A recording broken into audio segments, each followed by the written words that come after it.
नाम जप बैठा लो। भक्ति का पहला लक्षण है अव्याव्रत भजनात्, अखंड भजन, निरंतर भजन।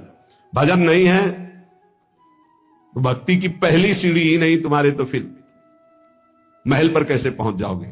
पहला लक्षण राधा राधा राधा राधा, खूब नाम जप। दूसरा लक्षण, उस भक्त की जिह्वा से कभी भी किसी की निंदा नहीं निकल सकती। इनको अपने जीवन में स्वाध्याय के रूप में रखकर आचरण में उतारना चाहिए।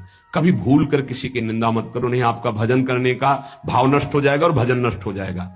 तीसरा, चाहे जितनी अच्छी वस्तु आ जाए, चाहे जितना बड़ा मित्र आ जाए या कोई भी सांसारिक पद प्रतिष्ठा, कभी हर्षित मत होना। हर्षित हो गए तो भगवान का भजन छूट जाएगा।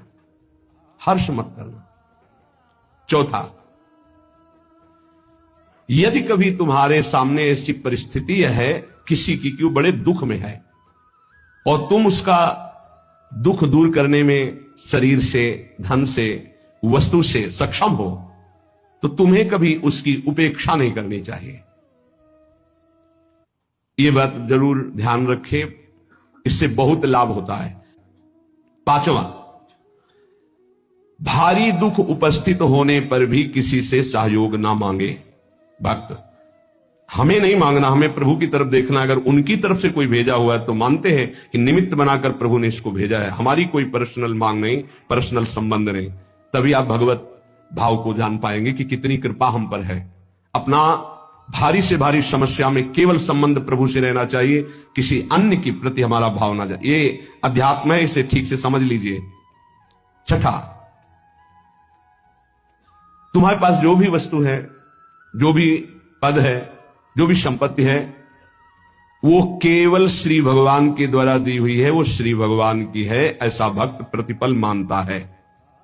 नाथ सकल संपदा तुम्हारी, मैं सेवक समेत सुत नारी। साधन वैराग्य मार्ग में जो तपस्या है, जो भजन है, जो ज्ञान है, जो वैराग्य है, जो प्रेम है, जो भी, वो प्रभु के द्वारा प्रदत्त है। इसलिए कभी उसका अभिमान न करे, न बाहरी पद प्रतिष्ठा संपत्ति का, न आंतरिक तप समाधि आदि तक का।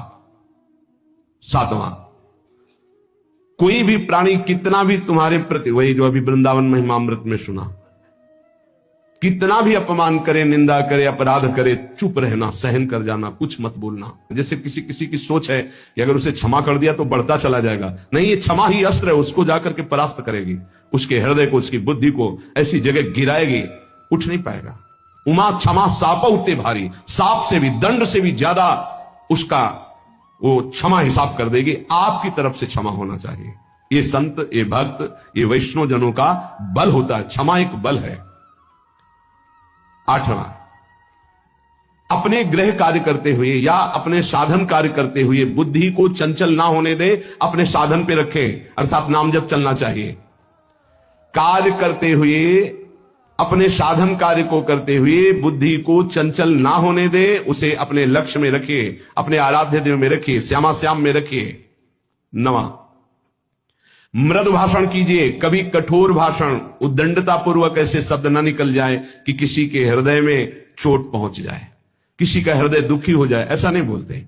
दसवां, गंदी भाषा का प्रयोग, अश्लील भाषा, ये नाम जापक की जिह्वा से नहीं होना चाहिए। गाली गलौज, ये सब गंदी बातें, ये सब नहीं। हंसी मजाक में गंदी बातें, ये सब नाम जापक की जिह्वा पे नहीं होनी चाहिए।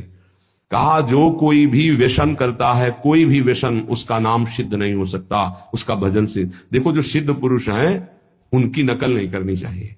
जो भगवत प्राप्त हैं, जिनका भजन निरंतर चलता है, उनकी नकल नहीं करनी चाहिए, उनका आचरण अनुसरण नहीं करना। वो जो उपदेश से उनका आचरण मिले, ऐसा शास्त्र आज्ञा करते। कोई भी व्यसन साधक अगर करेगा, अश्लील संभाषण बोलेगा, तो नाम कैसे सिद्ध हो पाएगा।